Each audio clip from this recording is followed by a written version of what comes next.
June 4 ఫలితాలు ఎవరికి అనుకూలంగా వస్తాయనుకుంటున్నారు? జూన్ 4 పైన వైసీపీకి అనుకూలంగా వస్తుంది. ఎందుకని? ఎందుకంటే అతను చేసిన కొన్ని సంక్షేమ పథకాల వల్ల, కొన్ని అభివృద్ధి వల్ల వస్తాయని అందరం అనుకుంటున్నామండి. మరో వారంలో కౌంటింగ్ జరగనుంది కదా, విజయశంకరావు ఎవరు మోగిస్తారు, జగనా చంద్రబాబు? జగన్ ముగింతారు. అలాగే అతను చేసిన అభివృద్ధి పనులు విలేజ్లను చాలా నాటుగా జనానికి ఉందని అందరం అనుకుంటున్నాం. అది ఏంటంటే ఇంతకుముందు ఒక కమిటీలు పెట్టి చెప్పిన చెయ్యక వచ్చింది 2, 3 రావడంతో విలేజ్లో జనానికి అందక ఇతను ఒక వాలంటరీ వ్యవస్థను పెట్టి ప్రతి ఒక్కరిని పార్టీ చూడలేదు, మతం చూడలేదు, కులం చూడలేదు, ప్రతి ఇంటికి కూడా అందాలని ఒక సంక్షేమ కార్యక్రమాన్ని ఒక నిబంధనగా చేశాడు. అంతే తప్ప కానీ వేరే విధంగా మాట్లాడడం లేదను. అదేవిధంగా ఎదరోళ్ళు చెయ్యలేక అంత తక్కువ కోల్పోయారని నేను అనుకుంటున్నాను.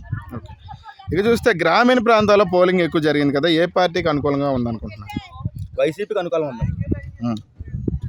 అలాగే ఇక చూస్తే జగన్ సీఎం అవుతాడని వైసీపీ వాళ్ళు, చంద్రబాబు సీఎం అవుతాడని టీడీపీ వాళ్ళు అంటున్నారు. మీరు ఏమనుకుంటున్నారు దాని గురించి? చూద్దాం అంటే 4వ తారీఖు జగన్ సీఎం అవుతాడు, 9వ తారీఖు ప్రమాణ స్వీకారం చేస్తాడు. అలాగే మరి ఏ పార్టీకి ఎన్ని సీట్లు రావచ్చు అనుకుంటున్నారు? నా లెక్క ప్రకారం అయితే 130 సీట్ల వరకు కూడా వైసీపీ రావచ్చండి.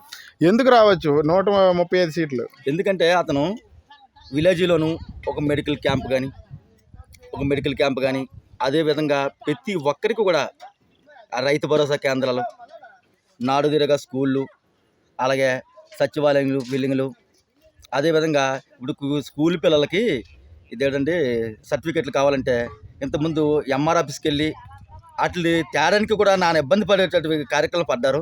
ఈరోజు ఆ ఊళ్ళోనూ సచివాలయం బిల్డింగ్కి వెళ్తే చాలా విచిత్రంగా అవుతుంది.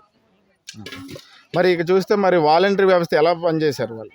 వాలంటరీ వ్యవస్థ చాలా బాగా పనిచేస్తారండి. వాళ్ళ ఎతలో లేదా డబ్బా కొట్టి అన్నీ చేసిన చేత వాలంటరీ వ్యవస్థ బాగా పని చేయబట్టికే వాళ్ళ దొంగలని చెప్పి వాళ్ళే మళ్ళీ మంచోళ్ళు మాకు ఓటు వేయండి 5,000 రూపాయలు ఇస్తామని చెప్తే దొంగలు అన్న వాళ్ళు 10,000 రూపాయలతో చెప్పాడు. ఓకే, థ్యాంక్ యూ అండి. Thank you.